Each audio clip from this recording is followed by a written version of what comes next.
Split is the biggest Dalmatian city and second largest city in Croatia, with approximately 160,000 people living in it. It was founded as a Greek colony, and in 305 AD it became the site of the palace of the Roman Emperor Diocletian.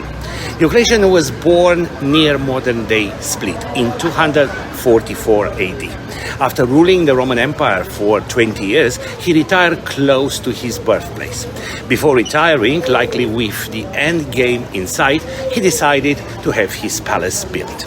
According to a legend, the city of Split got its name from a beautiful yellow flower that you can see all over the hills of Split in the period of spring. The Greeks used to call this flower Aspalathos, which later changed to Spalato and eventually became Split. Diocletian Palace has been designated as a UNESCO World Heritage since 1979.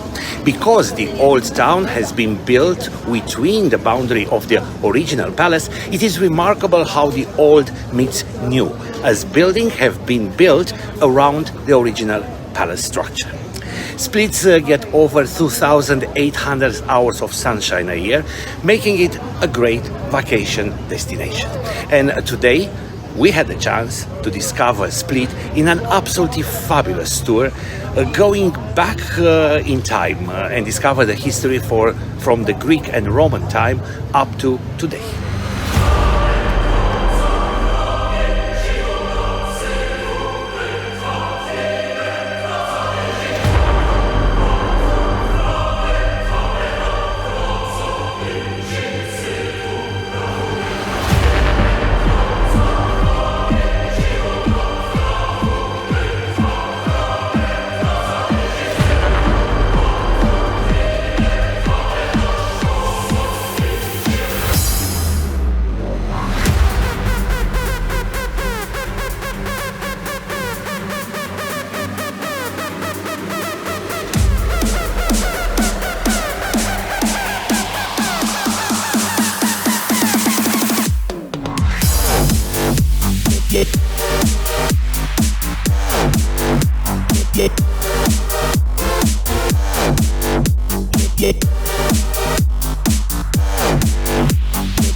Yeah.